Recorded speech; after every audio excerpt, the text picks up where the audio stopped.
ಹೆಣ್ಣಿ ಮಾತ್ರ ಜುಟ್ಟಿದ್ದಲ್ಲ, ಹಿಂದೂ ಧರ್ಮದ ಎಲ್ಲರಿಗೂ ಕೂಡ ಶಿಖೆ ಇರ್ತಾ ಇತ್ತು. ಅದರಿಂದ ಆ ಶಿಖೆಗಳನ್ನ ಹೆಣ್ಣು ಮಕ್ಕಳು ಮಾತ್ರ ಇವತ್ತು ಉಳಿಸ್ಕೊಂಡಿದ್ದಾರೆ, ಗಂಡು ಮಕ್ಕಳು ಶಿಖೆಯನ್ನ ಹೋಗಿಬಿಟ್ಟಿದ್ದಾರೆ. ಅಂದ್ರೆ ನಿಜವಾದ ಧರ್ಮವನ್ನು ಕಾಪಾಡಿದವರು ಹೆಣ್ಣು ಮಕ್ಕಳು.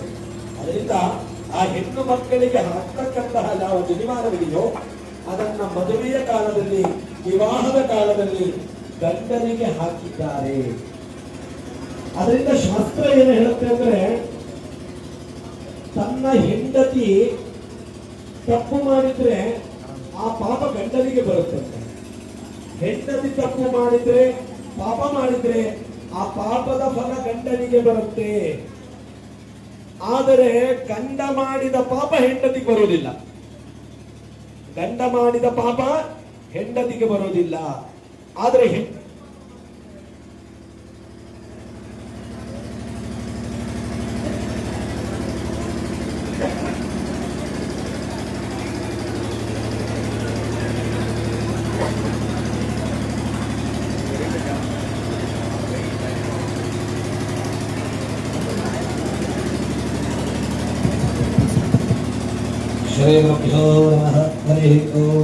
ಒಂದು 5 ನಿಮಿಷ ಪೂಜೆ ಮಾಡಿಬಿಡೋಣ. ಯಾಕೋ ವಿಘ್ನಗಳು ಜಾಸ್ತಿ ಆಗ್ತದೆ. ಪೂಜೆ ಮಾಡಿ ಮತ್ತೆ ಮಾಡ. ಓಂ ಕೇಶವಾದ ಸ್ವಾಹ, ಓಂ ನಾರಾಯಣಾದ ಸ್ವಾಹ, ಓಂ ಮಾಧವಾದ ಸ್ವಾಹ, ಓಂ ಗೋವಿಂದಾಯ ನಮಃ, ವಿಷ್ಣುವೇ ನಮಃ, ಮಧುಸೂದನಾಯ ನಮಃ, ವಿಕ್ರಮಾಯ ನಮಃ, ವಾಮನಾಯ ನಮಃ, ಶ್ರೀಧರಾಯ ನಮಃ, ಋಷಿಕೇಶಾಯ ನಮಃ, ಪದ್ಮನಾಭಾಯ ನಮಃ, दामोदराय नमः, संकर्षणाय नमः, वासुदेवाय नमः, प्रद्युम्नाय नमः, अनिरुद्धाय नमः, पुरुषोत्तमाय नमः, रथोक्षिताय नमः, नारसिंहाय नमः, अच्युताय नमः, जनार्दनाय नमः, पवित्राय नमः, हरये नमः, श्रीकृष्णाय नमः. पवित्राणि पवित्रं देवं ब्रह्मणस्पदे परमदात्राणि सर्वेषु विश्वनाः अवक्ततमोर्नवधामो अष्टुदेशनादविग्रहम् पवित्रवाणी प्राणानामिन्या प्रणवस्य ब्रह्मर्षिः परमात्मा देवता दैवीनानुग्रहीतः प्राण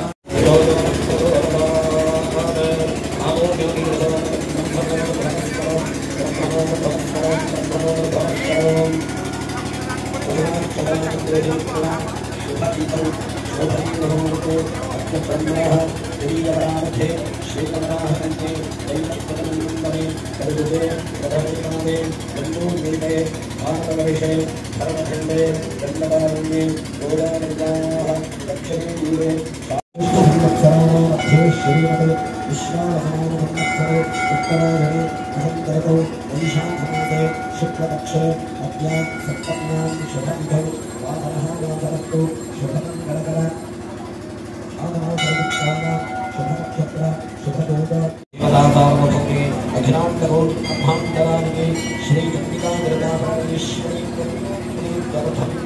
प्रपरश्वः करिष्यमाणा श्रीचण्डिकाजाताङ्गसहस्रचण्डिकाजाताङ्गभौमम् अस्मद्गले अन्योन्य दम्पतिभिः सह श्रीचण्डिकासहस्रनाम यज्ञस्य सङ्कल्पपूजार्थं करिष्ये।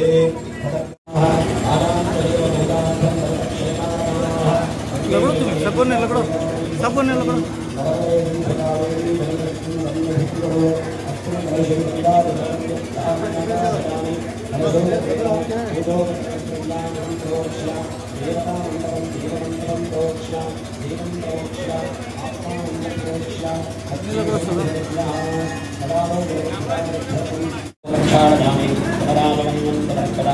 भोगी भरताम्बूलं समर्पयामि हिरण्यगर्भानमः सुवर्णपूर्णदक्षिणां समर्पयामि मङ्गलनीराजनं करिष्ये। ॐ त्र्यम्बकञ्जयामः विद्याः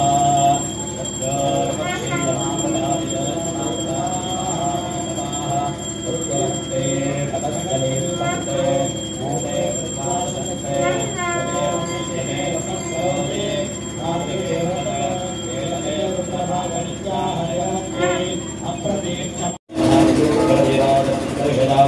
नीराजनानन्दरे आजमनीयं समर्पयामि आजमनीयानन्दरे परिमलपत्रविषिकान् समर्पयामि देवरक्षां धारयामि।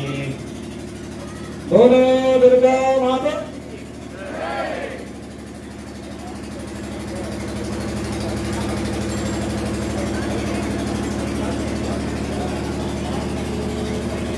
नमस्कार सौजी आराम से वहाँ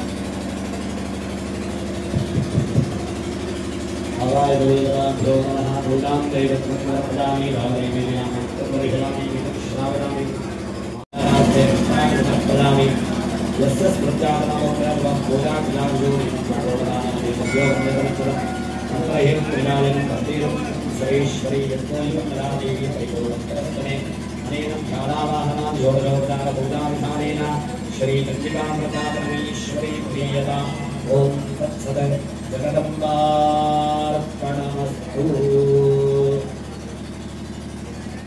ಯಾಗವನ್ನ ಮಾಡುವ ಉದ್ದೇಶದಿಂದ ಸತ್ಸಂಕಲ್ಪವೇನಿದೆಯೋ ಆ ಸಂಕಲ್ಪದ ಪೂಜೆ ಅಂದರೆ ದೇವಿಯ ಆರಾಧನೆ ಇಲ್ಲಿ ನಡೆದಿದೆ. ನಾನು ಮೊದಲೇ ಹೇಳ್ತಾ ಇದ್ದೆ, ಅಧರ್ಮ ಮಾರ್ಗದಲ್ಲಿ ಧರ್ಮ ಮಾರ್ಗ ಮತ್ತು ಅಧರ್ಮ ಮಾರ್ಗ ಎರಡು ಮಾರ್ಗಗಳಿದೆ. ಒಂದು ಪುಣ್ಯ, ಇನ್ನೊಂದು ಪಾಪ, ಎರಡೂ ಇದೆ.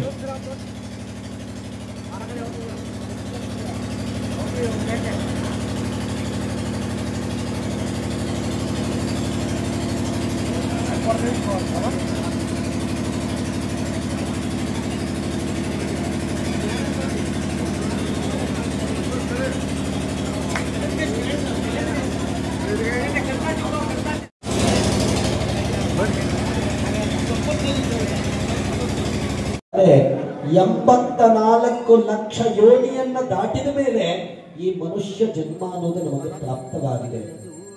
ಇದು ಮೋಕ್ಷಕ್ಕೆ ಹತ್ತಿರವಾಗಿರತಕ್ಕಂತಹದು. ಯಾವುದೋ ಪ್ರಾಣಿ ಮೋಕ್ಷವನ್ನು ಬಯಸುತ್ತಾ? ಹತ್ತಿರದಲ್ಲಿದೆ. ಅದನ್ನ ಹಾಳು ಮಾಡಿಕೊಳ್ಳಬೇಡಿ, ಹುಚ್ಚಪ್ಪಗಳಿರ ಅಂತ ಇನ್ನೊಂದು ಕಡೆ ಹೇಳುತ್ತಾರೆ. ಈ ಮಾನವ ಜನ್ಮ ಸಿಕ್ಕಿರೋದೇ ನಮ್ಮ ಪುಣ್ಯ. 84 ಲಕ್ಷ ಯೋನಿಯನ್ನ ದಾಟಿ ಈ ಮನುಷ್ಯ ಜನ್ಮದಲ್ಲಿ ನಾವಿದ್ದೇವೆ, ಬಂದಿದ್ದೇವೆ. ಹೋಗುವಾಗ ಕೂಡ ನೀನೆಲ್ಲ ಸಂಪಾದನೆ ಮಾಡಿದ್ಯಾ ಅಂತ ಯಾರೋ ತಗೊಂಡು ಅದರೊಟ್ಟಿಗೆ ಹಾಕಿ ನಿಮ್ಮನ್ನಂತೂ ಕಳಿಸೋದಿಲ್ಲ. ಜೀವಾಣುಗೋ ಧರ್ಮ ಏಕಃ. ನಿನ್ನೊಟ್ಟಿಗೆ ಯಾರು ಬರ್ತಾರೆ? ಭಾರ್ಯಾಗೃಹದ್ವಾರೆ ಸಖಾ ಸ್ಮಶಾನೆ ದೇಹಸ್ಥಿತಾಯಾಂ ಪರಲೋಕ ಮಾರ್ಗೆ ಧರ್ಮಾನುಗೋ ಗಚ್ಚತಿ ಏಕಃ ಜೀವ ಏಕಃ. ನಿನ್ನ ಹೆಂಡತಿ ಆಗಲಿ, ನಿನ್ನ ಗಂಡ ಆಗಲಿ, ನಿನ್ನ ಹೆಂಡತಿ ನಿನ್ನ ಗಂಡ, ಅಯ್ಯೋ ನನ್ನ ಗಂಡ ಅಂತ ಅಷ್ಟು ಪ್ರೀತಿಯಿಂದ ತಪ್ಪಿಕೊಳ್ತಾ ಇದ್ದವಳು, ಅಯ್ಯೋ ನನ್ನ ಹೆಂಡತಿ ಅಂತ ಬಹಳ ಪ್ರೀತಿಯಿಂದ ಅಪ್ಪಿಕೊಳ್ತಾ ಇದ್ದವಳು ಎಲ್ಲಿವರೆಗೆ ಬರ್ತಾಳೆ? ಗೃಹದ್ವಾರೆ. ಈ ಪ್ರಾಣ ಅನ್ನೋದು, ಆತ್ಮ ಅನ್ನೋದು ಈ ದೇಹದಿಂದ ಹೋಯ್ತು ಅಂದ್ರೆ ಇದು ಸ್ವಲ್ಪ ಹೊರಗಡೆ ಇದ್ರೆ ಏನಾದ್ರು ತೊಂದರೆ ಆಗುತ್ತೆ ಅಂತಾರೆ, ಹೌದಲ್ಲ? ಯಾರಾದ್ರೂ ಶವವನ್ನ ಒಳಗಡೆ ಅಯ್ಯೋ ನಮ್ಮ ಮನೇಲಿ ಇಟ್ಕೊಳ್ಳೋಣ, ಇವ್ರು ನನ್ನ ಬಹಳ ಪ್ರೀತಿ ಮಾಡಿದ್ದೆ ಅಂತ ಇಟ್ಕೊಳ್ಳಕ್ಕಾಗತ್ತಾ? ಏನು ಪ್ರೀತಿ ಮಾಡಿದ್ರೂ ಕೂಡ ಅದು ಎಲ್ಲಿವರೆಗೆ? ಈ ಆತ್ಮ, ಈ ಪ್ರಾಣ ದೇಹದಲ್ಲಿರುವವರೆಗೂ ಮಾತ್ರ ಅದಕ್ಕೆ ಬೆಲೆ. ಅದು ಹೋದ್ರೆ ಅದು ನಿರರ್ಥಕವಾದದ್ದು. ಎಲ್ಲಿವರೆಗೆ ಬರ್ತಾರೆ ಅವರೆಲ್ಲ? ಸಖಾ ಸ್ಮಶಾನೆ. ಅಯ್ಯೋ ನಿಮ್ಮ ಬಂಧು ಬಾಂಧವರು ನಿಮ್ಮ ಹತ್ರ ಹಣ ಇರುವಾಗ, ನೀವು ವೈಭವದಲ್ಲಿರುವಾಗ, ಅಯ್ಯೋ ನಮ್ಮ ನೆಂಟರಿಷ್ಟರು, ಇವರು ನಮ್ಮ ಆ ಕಡೆಯಿಂದ ಸಂಬಂಧ ಬರ್ತಾರೆ, ಈ ಕಡೆಯಿಂದ ಸಂಬಂಧ ಬರ್ತಾರೆ, ಎಲ್ಲಾ ಸಂಬಂಧಗಳನ್ನು ಹೇಳಿಕೊಂಡು ನಿಮ್ಮ ನೆಂಟರು ಅಂತ ನಿಮ್ಮನ್ನು ಹೇಳ್ತಾ ಇರೋರು ಎಲ್ಲಿವರೆಗೆ ಬರ್ತಾರೆ? ಸಖಾ ಸ್ಮಶಾನೆ. ಸ್ಮಶಾನದವರೆಗೆ ಬರ್ತಾರೆ. ಅದರಿಂದ ಮುಂದಕ್ಕೆ ಬರಕ್ಕಾಗತ್ತಾ? ಅಯ್ಯೋ ನನ್ನ ದೇಹ ಇನ್ನೂ ಚೆನ್ನಾಗಿ ಕಾಣಬೇಕು, ಎಲ್ಲ ಗಡ್ಡ ಮೀಸೆ ಬೆಳ್ಳಗಾಗ್ತಾ ಇದ್ರು, ಮತ್ತೆ ಪೇಂಟಿಂಗ್ ಮಾಡ್ಕೊಂಡು ಮತ್ತೆ ತರುಣಂತರ ಕಾಣಬೇಕು ನಾವು. ಇವತ್ತಂತೂ ನಾನು ಮದುವೆ ಮಾಡ್ಸಕ್ ಹೋದ್ರಂತೆ ಸಾಕಾಗ ಹೋಗುತ್ತೆ ಆ ಬ್ಯೂಟಿಷಿಯನ್ ಅವರು. ಅವರಂತೂ ಪೇಂಟ್ ಮಾಡಿ ಮಾಡಿ ನಾನು ಹಿಂದಿನ ದಿನ ರಾತ್ರಿ ವರಪೂಜೆಗೆ ಹೋಗಿ ಬೆಳಗ್ಗೆ ಈ ಹುಡುಗಿನ ಅನ್ನೋ ಸ್ಥಿತಿಗೆ ಬಂದ್ಬಿಟ್ಟಿದ್ದಾರೆ. ಹುಡುಗಿ ಅವಳ ಆ ತರ ಸ್ಥಿತಿ. ರಾತ್ರಿ ಇದ್ದು ಹುಡುಗಿ, ಬೆಳಗ್ಗೆ ನನಗೆ ಯೋಚನೆ. ನಾವು ಆಕ್ಚುಲಿ ಮಂತ್ರ ಹೇಳ್ಬೇಕಾದ್ರೆ ಅಘೋರ ಚಕ್ಷುರ ದಿಕ್ಕೈದಿ ಅಂತ ಮಂತ್ರ ಹೇಳ್ತೀವಿ. ನೋಡಮ್ಮ, ನಿನ್ನ ಗಂಡನ ಕಣ್ಣನ್ನೇ ನೋಡು. ನೀನು ಆ ಹುಡುಗಿ, ನಾನು ಅದಕ್ಕೆ ಹೇಳ್ತಾರೆ ಈ ಹುಡುಗಿನ ನೋಡಪ್ಪ ಸರಿಯಾಗಿ ಅಂತ ಸ್ಥಿತಿ ಬಂದಿದೆ. ಆಮೇಲೆ ಇನ್ನೊಂದು ದೊಡ್ಡ ದುರಂತ ಆಗೋಗಿದೆ ಇವತ್ತು ಮದುವೆ. ಏನೋ ಯಾವುದು ಹಿಂದಿನ ಪಿಕ್ಚರ್ಗಳನ್ನು ತೆಗೆಯೋದು, ಹೆಣ್ಣು ಕರ್ಕೊಂಡು ಹೋಗಿ ಯಾವುದು ಅದಕ್ಕೆ ಹೇಳ್ತಾರೆ ಪ್ರೀ ವೆಡ್ಡಿಂಗ್. ಅದಂತೂ ದೊಡ್ಡ ದುರಂತ. ನಮ್ಮಲ್ಲಿ ಪಾಣಿಗ್ರಹಣ ಅಂದ್ರೆ ಏನರ್ಥ? ಅಗ್ನಿಸಾಕ್ಷಿಯಾಗಿ ಅವಳ ಕೈಯನ್ನ ಹಿಡಿಯೋದು ಅಂತ. ಮೊದಲೇ ಅವನ ಕೈ ಹಿಡ್ಕೊಂಡು ಎಲ್ಲಾ ಕಡೆ ಅಡ್ಡಾಡ್ಬಿಟ್ಟಿರ್ತಾರೆ. ಇವತ್ತು ಕೇವಲ ಮದುವೆ ಅನ್ನೋದು ಬೇರೆಯವರಿಗೆ ತೋರಿಸ್ಲಿಕ್ಕಾಗಿದೆ. ಈ ಜನಿವಾರ ಅನ್ನೋದು ಅಷ್ಟೇನೆ, ಬೆನ್ನು ಕೆರ್ಕೊಳ್ಳಕ್ಕಾಗಿದೆ ಹೊರತು ಇನ್ನೇನಕ್ಕೂ ಉಪಯೋಗಕ್ಕೆ ಬರ್ತಾ ಇಲ್ಲ ಇದು. ಅದು ಹಾಗೆ ಆಗಬಾರದು. ನೀವು ಜನಿವಾರ ಹಾಕೊಂಡಿದ್ದೀರಿ ಅಂದ್ರೆ ಅದಕ್ಕೊಂದು ಧರ್ಮ ಮಾರ್ಗ ಇದೆ, ಅದಕ್ಕೊಂದು ಆಚಾರ ವ್ಯವಸ್ಥೆ ಇದೆ, ಅದಕ್ಕೊಂದು ವ್ಯವಸ್ಥೆ ಇದೆ. ಅದನ್ನ ನೀವು ಕಾಪಾಡಿಕೊಳ್ಳಿಲ್ಲ ಆದ್ರೆ ನೀವು ಈ ಧರ್ಮದಲ್ಲಿ ಹುಟ್ಟಿದಕ್ಕೆ ದ್ರೋಹ ಮಾಡುತ್ತಾ ಇದ್ದೀರಿ ಅಂತ ಅರ್ಥ. ಏನಕ್ಕೆ ಹಾಕೊಳ್ಳೋದು ಯಜ್ಞೋಪವೀತ ಅಂದ್ರೆ ಅರ್ಥ ಏನು? ಆ ಒಂದು ನೀವು 3 ದಾರ ಹಾಕೊಂಡಿದ್ದೀರಲ್ಲ, ಅದರಲ್ಲಿ 3 ಎಳೆ ಇದೆ, ಒಂದು ದಾರದಲ್ಲಿ 3 ಎಳೆ ಇದೆ. ಅದು ಏನು ಸೂಚಿಸ್ತಾ ಇದೆ? ಒಂದು ಎಳೆ ಬ್ರಹ್ಮನನ್ನ, ಇನ್ನೊಂದು ಎಳೆ ವಿಷ್ಣುವನ್ನ, ಇನ್ನೊಂದು ಎಳೆ ಆ ಸೃಷ್ಟಿಕರ್ತನಾದಂತಹ ಪರಮಾತ್ಮ ಹಾಗೆ ರುದ್ರನನ್ನ ಸೂಚನೆಯನ್ನ ಮಾಡುತ್ತಾ ಇದೆ. ಬ್ರಹ್ಮ ವಿಷ್ಣು ಮಹೇಶ್ವರರ ಪ್ರತೀಕವಾಗಿದೆ. ಆ ಗಂಟು ಯಾವುದು? ಅದು ಪರಬ್ರಹ್ಮ ಸ್ವರೂಪ, ಹಿರಣ್ಯ ಗರ್ಭ, ವೇದ ಪುರುಷ. ಅವನು ಆ ಬ್ರಹ್ಮ ಗಂಟಿನ ಪ್ರತೀಕನಾಗಿದ್ದಾನೆ. ಅದನ್ನ ನೀವು ಮತ್ತಿನ್ನೊಂಚೂರು ಓಪನ್ ಮಾಡಿದ್ರೆ, ಇವತ್ತೆಲ್ಲ ಜನಿವಾರ ಸರಿಯಾಗಿ ಮಾಡಲ್ಲ ಬಿಡಿ, ಆದ್ರೆ ಅದನ್ನ ಇನ್ನೂ ಓಪನ್ ಮಾಡಿ ನೋಡಿದ್ರೆ ಅದರಲ್ಲಿ ಇನ್ನೂ 9 ಎಳೆಗಳಿರುತ್ತೆ. ಆ 9 ಎಳೆಗಳು 3 ಸೇರಿ 27 ಎಳೆಗಳಾಯಿತು. ಅದು ನಕ್ಷತ್ರಗಳ ಪ್ರತೀಕವಾಗಿರತಕ್ಕಂತಹದ್ದು. ಹಾಗೆಯೇ ಧರ್ಮ, ಅರ್ಥ, ಕಾಮ, ಮೋಕ್ಷದ ಪ್ರತೀಕವಾಗಿರತಕ್ಕಂತಹದ್ದು. ಅದನ್ನು ಹಾಕೊಂಡ ಮೇಲೆ ನೀನು ಮಾತೃ ಋಣವನ್ನು ತೀರಿಸಿಕೊಳ್ಬೇಕು, ಪಿತೃ ಋಣವನ್ನು ತೀರಿಸಿಕೊಳ್ಬೇಕು, ಋಷಿ ಋಣವನ್ನು ತೀರಿಸಿಕೊಳ್ಬೇಕು, ನೀನು ದೇಶದ ಋಣವನ್ನು ತೀರಿಸಿಕೊಳ್ಬೇಕು. ಅದನ್ನು ಸುಮ್ಮನೆ ಹಾಕೊಂಡು ಬೆದರಿಸ್ಕೊಂಡ್ರೆ ನೀನು ಈ ಧರ್ಮದಲ್ಲಿ ಹುಟ್ಟಿ ನೀನು ಅದಕ್ಕೆ ದ್ರೋಹ ಮಾಡುತ್ತಾ ಇದೀಯಾ ಅಂತ ಲೆಕ್ಕ. ಅದರಿಂದ ನಾವು ಅದನ್ನು ಹಾಕೊಂಡ ಮೇಲೆ ತಂದೆ ತಾಯಿಗಳ ಋಣದಿಂದ ನಾವು ನಿರ್ಮುಕ್ತರಾಗಬೇಕು. ಶಂಕರ ಭಗವತ್ಪಾದರು ಹೇಳ್ತಾರೆ, ಕುಪುತ್ರೋ ಜಾಯೇತ ತದ್ಯಪಿ ಕುಮಾತಾನ ಭವತಿ. ತಂದೆ ತಾಯಿಗಳ ಋಣವನ್ನ ಜೀವನ ಮುಕ್ತವಾಗಿ ಕೂಡ ಮಾಡ್ಲಿಕ್ಕೆ ಸಾಧ್ಯ ಇಲ್ಲಂತೆ. ಅದಕ್ಕೆ ಪುತ್ರ ಅಥವಾ ಪುತ್ರಿ ಎನ್ನುವ ಶಬ್ದ ಏನು ಅರ್ಥ ಇದೆಯೋ, ಪುನ್ನಾಮ ನರಕಾತ್ರಾಜತೆ ಇತಿ ಪುತ್ರಃ. ಮಕ್ಕಳನ್ನು ಹಡಿದ ತಕ್ಷಣವೇ ನಿಮಗೊಂದು ಪಾಪದ, ನಿಮಗೊಂದು ದೊಡ್ಡದಾದಂತಹ ನರಕ ಇದೆಯಂತೆ. ಆ ನರಕಕ್ಕೆ ಪುಮ್ ಎನ್ನುವಂತಹ ನರಕ ಅಂತ ಹೇಳುತ್ತೆ. ನಿಮಗೆ ಮಕ್ಕಳ ಆದ ತಕ್ಷಣವೇ ಆ ನರಕದಿಂದ ನೀವು ಮೇಲೆದ್ದು ಬಿಡ್ತೀರಂತೆ. ಆದ್ರೆ ನೀವು ಅದನ್ನ ಆ ಮಕ್ಕಳಿಂದ ಸಾರ್ಥಕಪಡಿಸಿದ್ರೆ ಮಾತ್ರ ಆ ನರಕದಿಂದ ಪಾರಾಗ್ತೀರಿ. ನಿಮ್ಮ ಮಕ್ಕಳು ಧರ್ಮ ಮಾರ್ಗದಲ್ಲಿ ನಡೆಯಲಿಲ್ಲ, ನಿಮ್ಮ ಮಕ್ಕಳು ಅನ್ಯಾಯ ಮಾಡಿದ್ರು, ಧರ್ಮಕ್ಕೆ ವಿರುದ್ಧವಾದ ಕರ್ಮವನ್ನು ಮಾಡಿದ್ರು, ಧರ್ಮಾಚರಣೆಯನ್ನು ಮಾಡಲಿಲ್ಲ, ನೀವು ಕ್ಷತ್ರಿಯರಾಗಿ ಹುಟ್ಟಿ ದೇಶವನ್ನ ಕಾಪಾಡಲಿಲ್ಲ ಅಂತಾದ್ರೆ ನಿಮಗೆ ಮಕ್ಕಳಾಗಿಯೂ ಕೂಡ ವ್ಯರ್ಥ ಅಂತೆ. ಅದು ನೀವು ಮತ್ತೆ ಆ ಕೂಪದಲ್ಲಿ ಬೀಳ್ತೀರಿ ಅಂತ ಹೇಳುತ್ತಾ ಇದೆ. ನಿಮ್ಮ ಮಕ್ಕಳು ನಿಮಗೆ ಧರ್ಮಕ್ಕೆ ವಿರುದ್ಧವಾಗಿ ನಡ್ಕೊಂಡ್ರು ಅಂತಾದ್ರೆ ನೀವು ಮತ್ತೆ ಮಕ್ಕಳನ್ನು ಪಡ್ಕೊಂಡು ಕೂಡ ಪಾಪವನ್ನು ಮಾಡಿದ್ದೀರಿ ಅಂತ ಅರ್ಥ. ಅದರಿಂದ ನಿಮ್ಮ ಮಕ್ಕಳನ್ನು ಧರ್ಮ ಮಾರ್ಗದಲ್ಲಿ ನಡೆಸ್ತಕ್ಕಂತಹದ್ದು, ನಿಮ್ಮ ಮಕ್ಕಳಿಗೆ ಒಳ್ಳೆಯ ಮಾರ್ಗವನ್ನು ಕೊಡ್ತಕ್ಕಂತಹದ್ದು, ಶಿಕ್ಷಣವನ್ನು ಕೊಡ್ತಕ್ಕಂತಹದ್ದು, ಸಂಪ್ರದಾಯಗಳನ್ನು ಉಳಿಸ್ತಕ್ಕಂತಹದ್ದು, ನಮ್ಮ ಹಬ್ಬ ಹರಿದಿನಗಳನ್ನು ಆಚರಣೆಯನ್ನು ಮಾಡಲಿಕ್ಕೆ ವ್ಯವಸ್ಥೆಯನ್ನು ಕೊಡ್ತಕ್ಕಂತಹದ್ದು ನಿಮ್ಮ ಧರ್ಮ. ನೀವು ಅದನ್ನು ಮಾಡಲಿಲ್ಲ ಅಂದ್ರೆ ನೀವು ಮಕ್ಕಳನ್ನು ಪಡೆದು ಕೂಡ ನೀವು ಪಾಪಕ್ಕೆ ಬೀಳ್ತೀರಿ. ಅದರಿಂದ ನಮ್ಮ ಮಕ್ಕಳನ್ನು ನಾವು ಧರ್ಮ ಮಾರ್ಗದಲ್ಲಿ ನಡೆಸಬೇಕು. ನಮ್ಮ ತಂದೆ ತಾಯಿಗಳನ್ನ ನಾವು ಹೇಗೆ ನೋಡಿಕೊಳ್ತೀವಿ ಅಂತ ಹೇಳಿ ಅವರು ನೋಡಿ ನಮ್ಮನ್ನೂ ಕೂಡ ನಮ್ಮ ವಯಸ್ಸಿನ ಕಾಲದಲ್ಲಿ ಅವರು ನೋಡಿಕೊಳ್ಳಬೇಕು. ಶಂಕರ ಭಗವತ್ಪಾದರು ಅದನ್ನೇ ಹೇಳಿದ್ದು, ನಿನ್ನ ತಂದೆ ತಾಯಿ ನಿಮ್ಗೆ ಎಷ್ಟು ಆಸ್ತಿ ಕೊಟ್ಟು ಹೋಗಿದ್ದಾರೆ, ದುಡ್ಡು ಕೊಟ್ಟು ಹೋಗಿದ್ದಾರೆ, ನಿಮ್ಗೇನು ವ್ಯವಸ್ಥೆ ಕೊಟ್ಟು ಹೋಗಿದ್ದಾರೆ ಅಂತ ಅರ್ಥ ಅಲ್ಲ. ನಿನ್ನನ್ನ ಈ ಭೂಮಿಗೆ ಬರಲಿಕ್ಕೆ ಕಾರಣರಾದ್ದರಿಂದಲೇ ನೀನು ಅವರನ್ನ ಋಣವನ್ನ ತೀರಿಸಲಿಕ್ಕೆ ಸಾಧ್ಯವೇ ಇಲ್ಲ. ನಿನ್ನ ತಂದೆ ತಾಯಿ ಶಾಪ ಹಾಕಿದ್ರೆ ಸಾಕು, ನೀನು ಯಾವ ಯಜ್ಞ ಮಾಡಿದ್ರೂ ನಿಷ್ಪ್ರಯೋಜಕವಾದದ್ದು. ಮೊದಲು ತಂದೆ ತಾಯಿಗಳನ್ನ ಯಾವ ಆಶ್ರಮದಲ್ಲಿ ಬಿಡಲಿಕ್ಕೆ ಹೋಗಬೇಡಿ, ಅವರ ಆಶೀರ್ವಾದವನ್ನು ಪಡ್ಕೊಳ್ಳಿ. ಅವರು ವಯಸ್ಕಾಲದಲ್ಲಿ ಮಾಡಿದ್ದೀರಿ, ಅದನ್ನ ಯಾವ ಕಾಲದಲ್ಲಿ ನಿಮಗಾಗದೇ ಇದ್ದಾಗ ಎಲ್ಲಾ ಕೆಲಸನೂ ನಿಮ್ಗೆ ಮಾಡಿರ್ತಾರೆ ಅವರು, ಅವರಿಗಾಗದೇ ಇದ್ದಾಗ ನಾವು ಮಾಡೋದು ನಮ್ಮ ಧರ್ಮ. ಅದರಿಂದ ಆ ಮಾತಾಪಿತೃಗಳ ಋಣದಿಂದ ನಾವು ತೀರಿಸಿಕೊಳ್ಬೇಕು. ಈಗ ನಾವಿಷ್ಟೆಲ್ಲ ಪೂಜೆ ಮಾಡ್ತಾ ಇದ್ದೀವಿ, ಹೋಮ ಮಾಡ್ತಾ ಇದ್ದೀವಿ, ದೇವರ ಪೂಜೆ ಮಾಡ್ತಾ ಇದ್ದೀವಿ, ದೇವಸ್ಥಾನ ಕಟ್ಟಿದ್ದೀವಿ, ಇಷ್ಟೆಲ್ಲ ನೀವು ಶ್ಲೋಕಗಳು ಹೇಳ್ತೀರಿ, ಇವೆಲ್ಲ ಎಲ್ಲಿ ಬಂತು?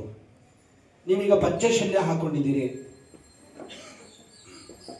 ಇದೆಲ್ಲ ನಮ್ಮ ಋಷಿಗಳು ನಮಗೆ ಕೊಟ್ಟಿರುವಂತಹ ವಿಜ್ಞಾನ. ಇದು ನೀವಿಟ್ಕೊಂಡಿರುವ ಹಣೆಗೆ ಇಡುವ ಕುಂಕುಮ, ಭಸ್ಮ, ಅಂಗಾರಕ, ಕಿವಿಗೆ ಹಾಕುವ ಓಲೆ, ಕತ್ತಿಗೆ ಹಾಕುವ ಸರ, ಕೈಗೆ ಹಾಕುವ ಬಳೆ, ಕಾಲಿಗೆ ಹಾಕುವ ಏನೇನು ಇದೆಯೋ ಇದೆಲ್ಲ ವಿಜ್ಞಾನ.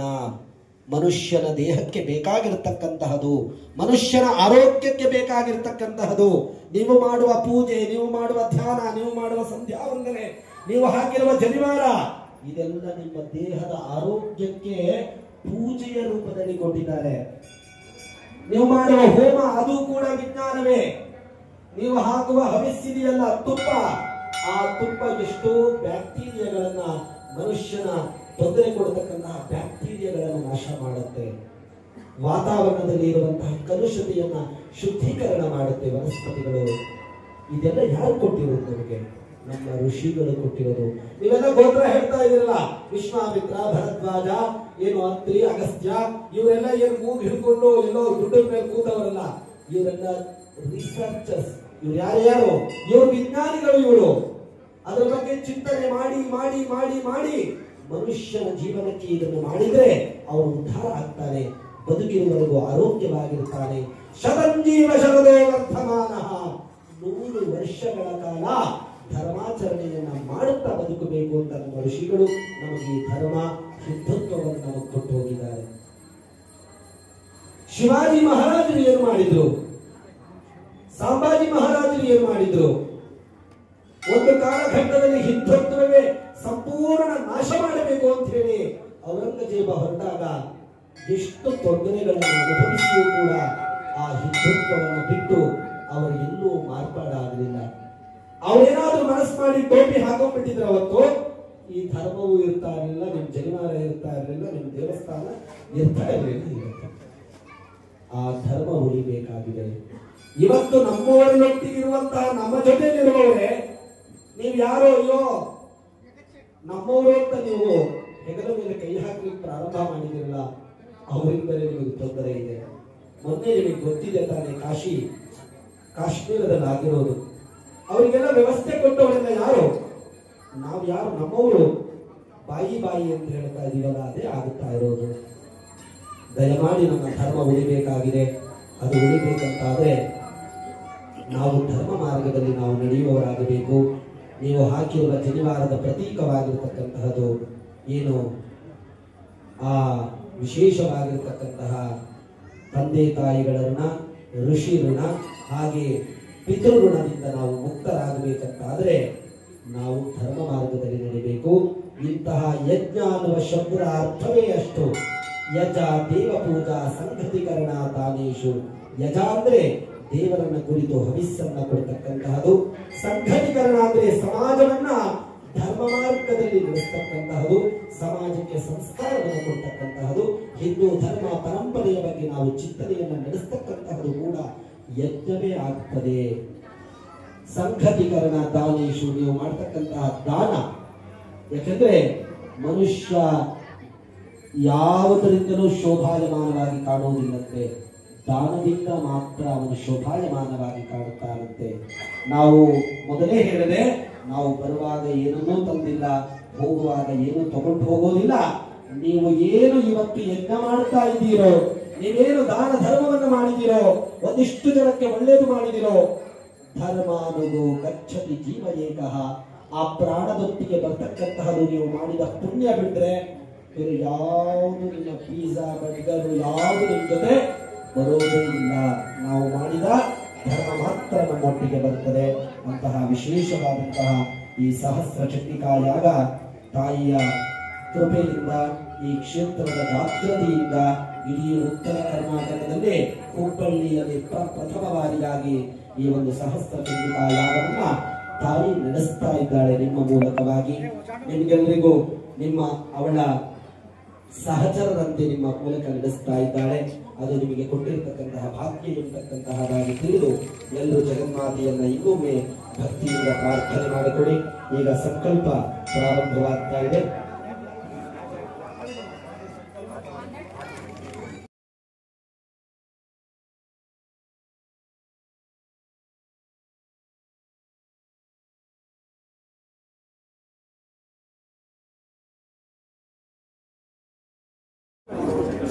ಮೂರು ಸಲ ನೀರು ಕುಡಿಬೇಕು.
ಅದೇನು ಕಾಮನ್ ನೀವು ಪಾಸ್ ಆಗ್ಬೋದು ಬೇಕಾದ್ರೆ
ದಯಮಾಡಿ ಯಜ್ಞಶಾಲೆಯ ಒಳಗಡೆ ಪ್ಯಾಂಟು ಶರ್ಟ್ಗಳೆಲ್ಲ ಹಾಕೊಂಡು ಅಡ್ಡಾಡ್ತಾ ದಯಮಾಡಿ ಈ ಯಜ್ಞಶಾಲೆ ಒಳಗಡೆ ಇನ್ನು ಮುಂದೆ ಪ್ಯಾಂಟು ಶರ್ಟ್ ಹಾಕೊಂಡು ಒಳಗಡೆ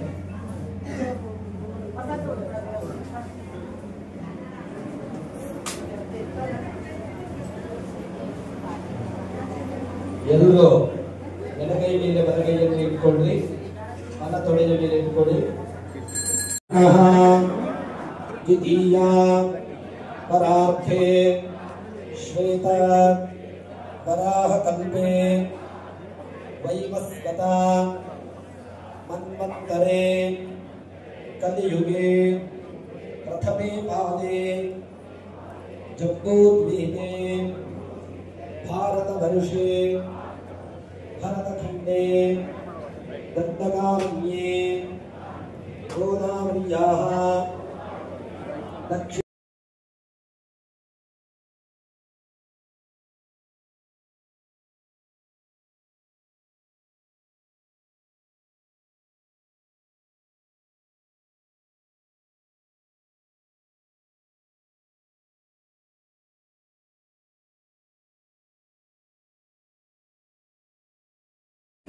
प्रभवादि षष्ठी संवत्सराणां मध्ये श्रीमत् विश्वावसुनाम संवत्सरे उत्तरायणे वसन्तऋतौ वैशाखमासे शुक्लपक्षे अद्य सप्तम्यां शुभतिथौ वासरः वासरस्तु शुभमंगलकर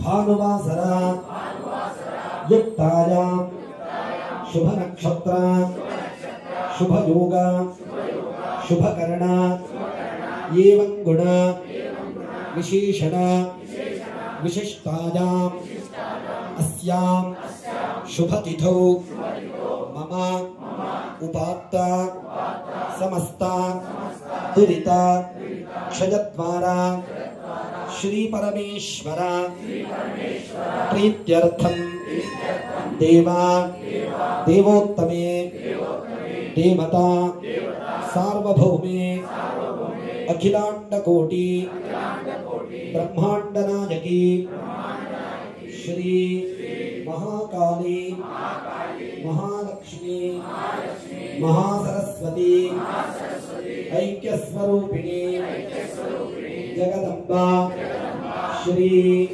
चंडिका दुर्गा परमेश्वरी प्रीत्यर्थं कुलदेवता इष्टदेवता ग्रामदेवता अम्बा भवानी देवता प्रीत्यर्थं दुर्गा देवी व्यामंब देवी प्रीत्यर्थं कार्तवीर्यार्जुन देवता प्रीत्यर्थं ಎಲ್ಲರೂ ನಿಮ್ಮ ನಿಮ್ಮ ಗೋತ್ರಗಳನ್ನು ಹೇಳಿಕೊಳ್ಳ್ರಿ,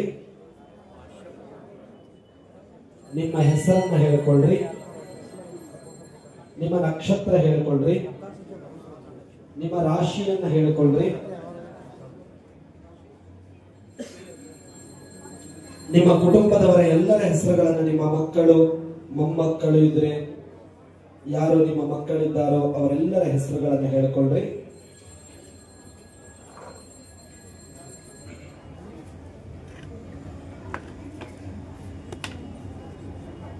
ಹಾಗೆ ನಿಮಗೆ ಈ ಯಜ್ಞದಿಂದ ಏನು ಫಲ ಬೇಕು ಅದನ್ನೊಮ್ಮೆ ಪ್ರಾರ್ಥನೆ ಮಾಡಿಕೊಳ್ಳಿ.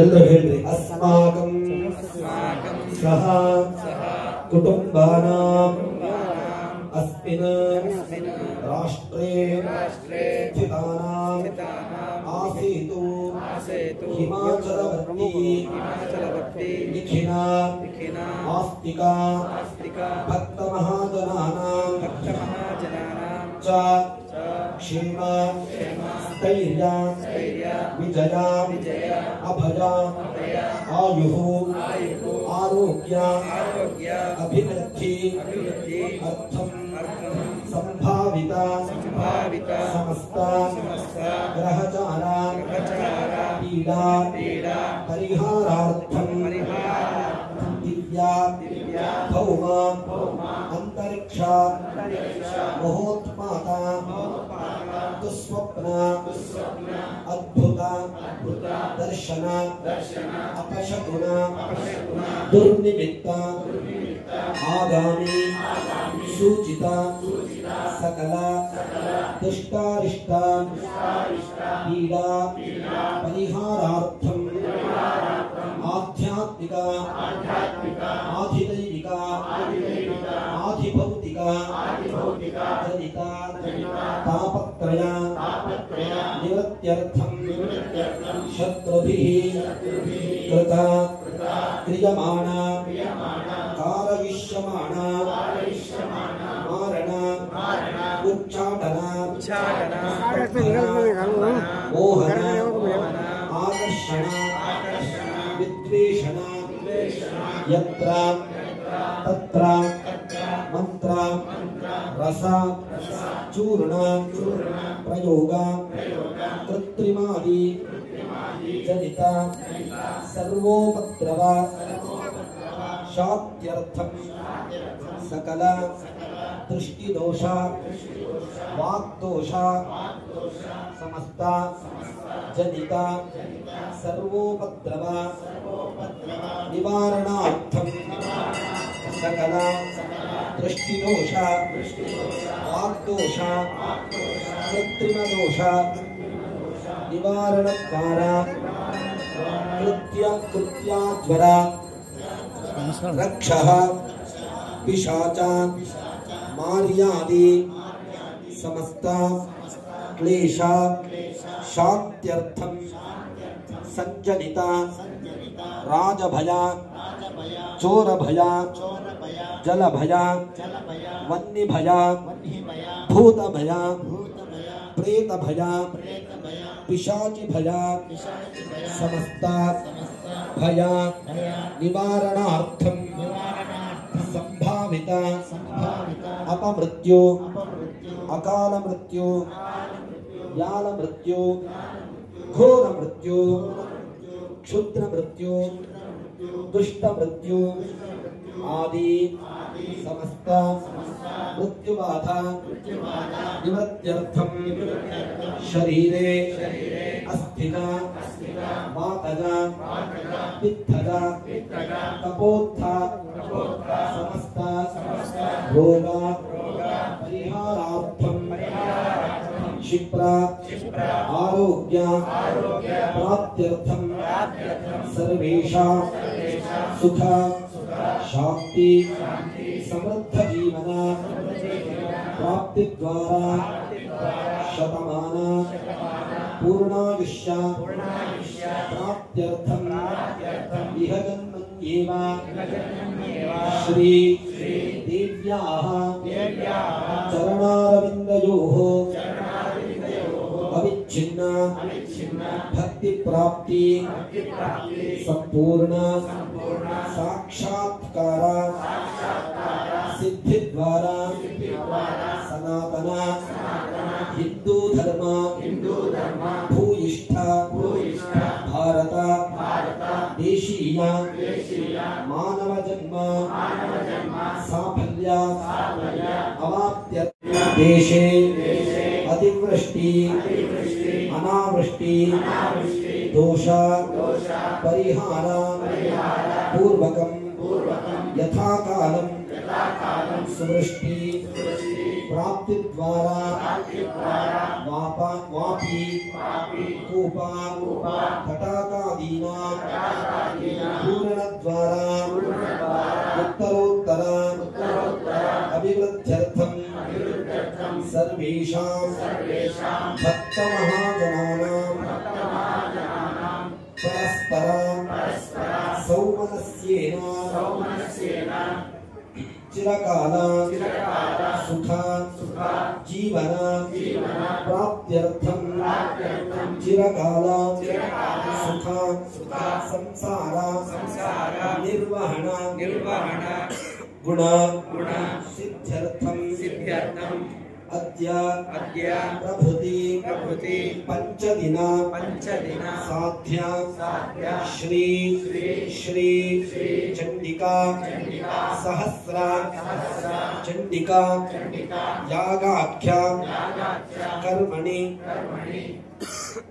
तथा तत्साहायक परिवार सेवक चालक व्यवस्थापक पाक कर्त्रादि वर्गे परस्पर वैषम्य दौर्मनस्य रोगादि बाधा निवृत्ति द्वारा अतिवाता ग्रीष्म अति वृष्टि ग्रीष्मताप पानीय ह्रासादि संभाव्यमान ज्ञात अज्ञात प्रत्यूह निरसन द्वारा श्री चंडिका दुर्गा परमेश्वरी प्रीत्यर्थम मारी मसूरिका राजलक्ष्मा आदि रोगा परिहारार्थम नवग्रहाणां निरवग्रह अनुग्रह सिद्धि द्वारा अनुकूलत्वा सिद्ध्यर्थम अलक्ष्मी परिहार द्वारा महालक्ष्म्याः स्थैर्य सिद्ध्यर्थम सकला आपत् शांतिपूर्वकं दीर्घायुष्य विपुल धन धान्य पुत्र पौत्रादि अनवच्छिन्न संतति वृद्धि स्थिर लक्ष्मी कीर्तिलाभ शत्रुपराजयादि सदभीष्ट सिद्ध्यर्थम विशेषेण मम गृहे धन कनक वस्तु वाहनादि सकलैश्वर्य सिद्ध्यर्थम अचंचल भक्ति ज्ञान निष्ठापूर्वक मोक्ष साम्राज्य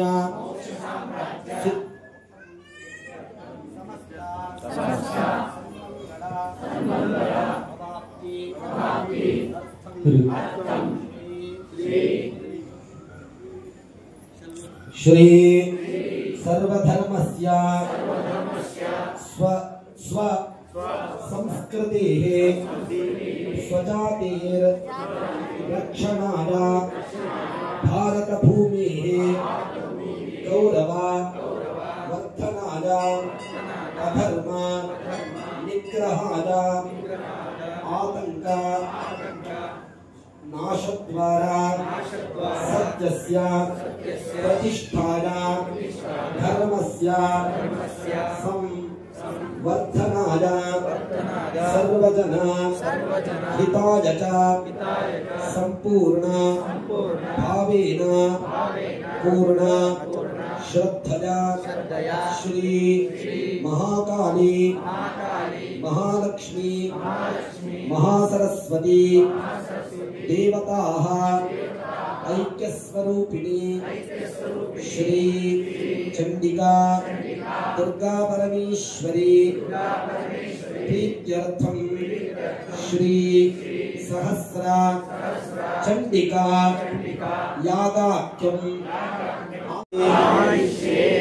ದೇವರನ್ನ ಪ್ರಾರ್ಥನೆ ಮಾಡಿಕೊಳ್ಳಿ. ವಿಶೇಷವಾಗಿ ದೇವರಲ್ಲಿ ಪ್ರಾರ್ಥನೆಯನ್ನು ಮಾಡಿಕೊಳ್ಳಿ.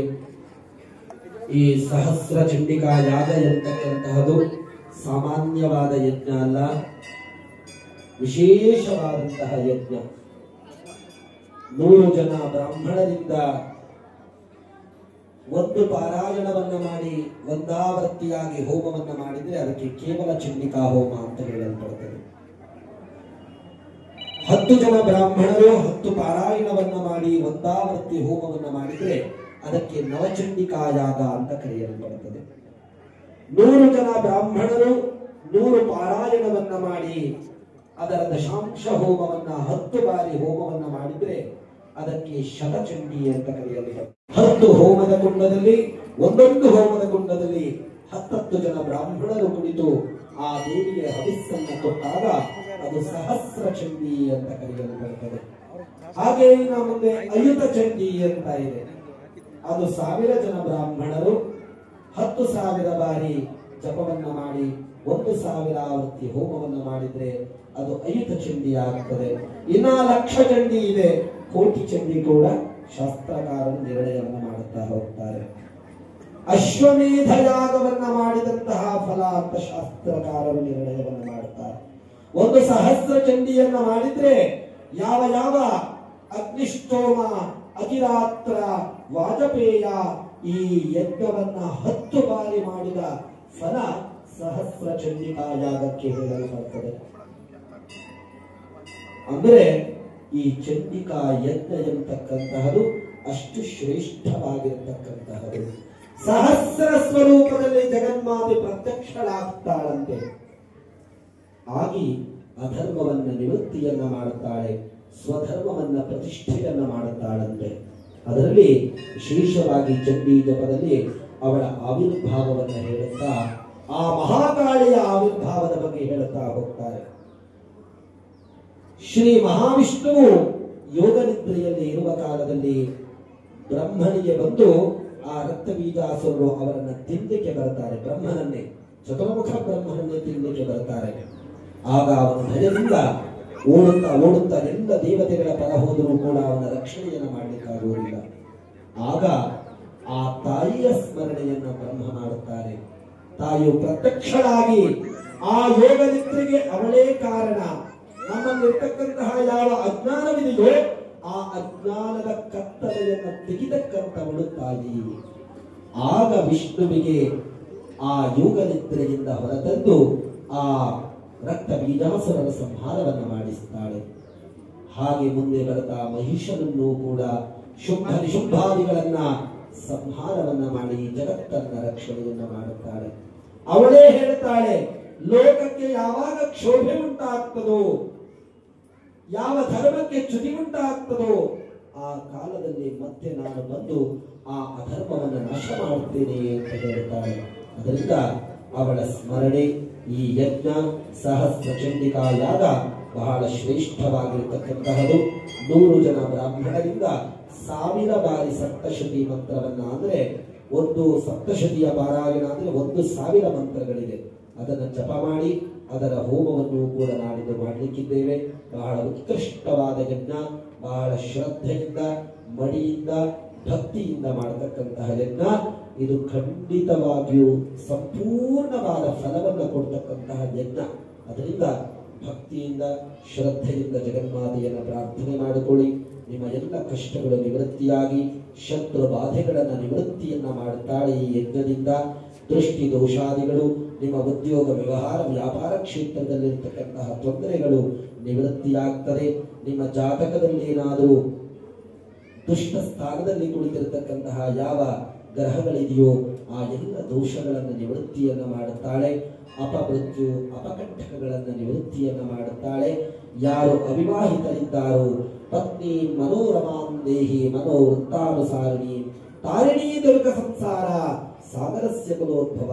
ಎಂತ ಹೆಂಡತಿಯನ್ನು ಕೊಡ್ತಾಳಂತೆ, ಎಂತ ಗಂಡನನ್ನು ಕೊಡ್ತಾಳಂತೆ. ಮನೋರಮ,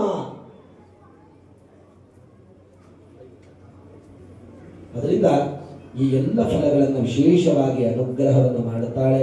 ಅಂತಹ ವಿಶೇಷವಾದ ಯಜ್ಞವನ್ನ ಈ ಕ್ಷೇತ್ರದಲ್ಲಿ ಮಾಡ್ತಾ ಇದ್ದೀರಿ. ಆ ತಾಯಿಯ ಅನುಗ್ರಹ ನಿಮ್ಮೆಲ್ಲರಿಗೂ ಪ್ರಾಪ್ತಿಯಾಗಲಿ ಅಂತ ಇನ್ನೊಮ್ಮೆ ಭಕ್ತಿಯಿಂದ ಪ್ರಾರ್ಥನೆಯನ್ನು ಮಾಡಿಕೊಂಡು, ಯಾರ ಮಕ್ಕಳಿಗೆ ವಿವಾಹವಾಗಬೇಕಾಗಿದೆಯೋ ಆ ವಿವಾಹ ಭಾಗ್ಯವನ್ನ, ಯಾರು ಅಪುತ್ರರಿದ್ದಾರೋ ಅವರಿಗೆ ಪುತ್ರ ಸಂತಾನವನ್ನ, ಯಾರು ಉದ್ಯೋಗಾರ್ಥಿಗಳಿದ್ದಾರೋ ಉದ್ಯೋಗವನ್ನ, ಯಾರು ಧನಾರ್ಥಿಗಳಿದ್ದಾರೋ ಧನವನ್ನ ಆ ಜಗನ್ಮಾತೆಯ ಅನುಗ್ರಹವನ್ನು ಮಾಡಿಕೊಡ್ಲಿ ಅಂತ ಹೇಳಿ ಇನ್ನೊಮ್ಮೆ ಪ್ರಾರ್ಥನೆಯನ್ನು ಮಾಡಿಕೊಂಡು ಹೂವೋಕ್ಷತೆಯನ್ನ ತಟ್ಟೆಯಲ್ಲಿ ಹಾಕಿಕೊಳ್ಳಿ. ಹರ ನಮಃ ಪಾರ್ವತಿ ಪದಜೇ ಹರ ಹರ ಮಹಾದೇವ. ದುರ್ಗಾ ಮಾತಾ ಕೀ, ದುರ್ಗಾ ಮಾತಾ ಕೀ, ದುರ್ಗಾ ಮಾತಾ ಕೀ. ನಿಮ್ಮ ಹತ್ತಿರ ಆ ತಟ್ಟೆಯನ್ನು ತಗೊಂಡು ಬರ್ತಾರೆ. ನಿಮ್ಮ ಪ್ರಾರ್ಥನೆಗಳನ್ನು ಮಾಡಿಕೊಂಡು ಹೂವೋಕ್ಷತೆಯನ್ನೆಲ್ಲ ಹಾಕಿ ಎದ್ದು ಎಲ್ಲರೂ ಕೂಡ ದೇವರಿಗೆ ನಮಸ್ಕಾರವನ್ನು ಮಾಡಿ ಮುಂದೆ ಕಲ್ಯಾಣ ಮಂಟಪದ ಉದ್ಘಾಟನೆ ಇದೆ. ಎಲ್ಲರೂ ಕೂಡ ಅಲ್ಲಿ ಭಾಗಿಗಳಾಗಬೇಕು ಅಂತ ಕೇಳಿಕೊಳ್ತಾ ಇದ್ದೇವೆ. ಅಲ್ಲಿ ನಿಂತಲ್ಲಿಯೇ ನೀವು 3 ಸುತ್ತು ಪ್ರದಕ್ಷಿಣೆ ಮಾಡಿ ಕೈ ಮುಗಿಬೇಕು ದೇವರಿಗೆ.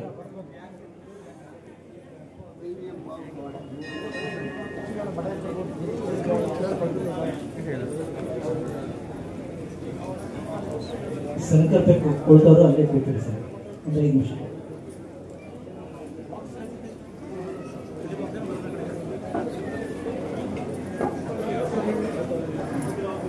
ನಾಡಿದ್ದು ಯಜ್ಞದ ಸಂಪೂರ್ಣವಾದ ನಂತರದಲ್ಲಿ ಅದರ ಫಲವನ್ನ ಆಶೀರ್ವಾದ ರೂಪದಲ್ಲಿ 9ನೇ ತಾರೀಕು ನಿಮ್ಮೆಲ್ಲರಿಗೂ ಕೂಡ ಕೊಡುತ್ತಾರೆ.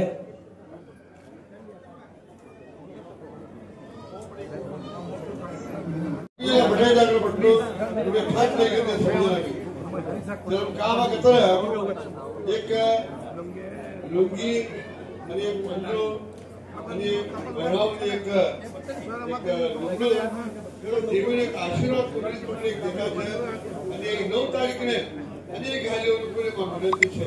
કામ કતરે એક સરસ જમીયા પૂજા છે તો આઈ સમીના બેન વાપસ કરી લો સમીના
वो सभी जना मिलीगन जान देखी मामा याला रे का मामा सभी जना मिली जान देखी ते कहू तय जोडी जोडी ते गए नमस्कार गेलेला आणि साइड आवता होता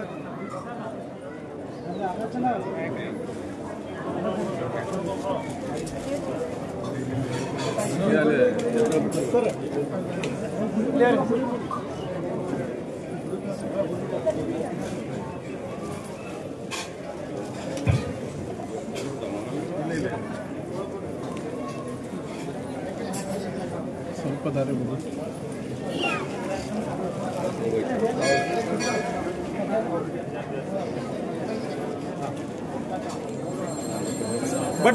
ಬಡ್ಜಿ ಈ ಕಡೆ ನಾನು ತೆಗ್ದೇ ಇಲ್ಲ ಅಲ್ಲಿ ಹೋಗಿ ಇಂದ ಕಾಕ ಹೋಗ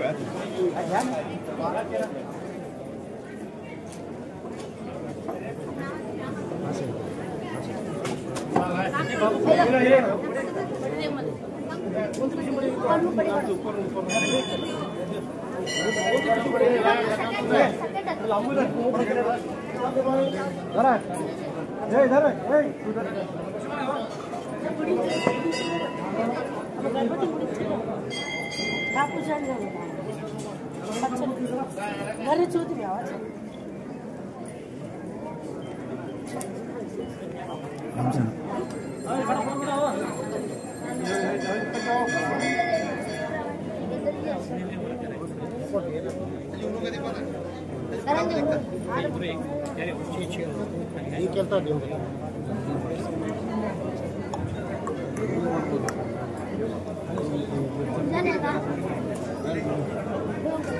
फोन घरून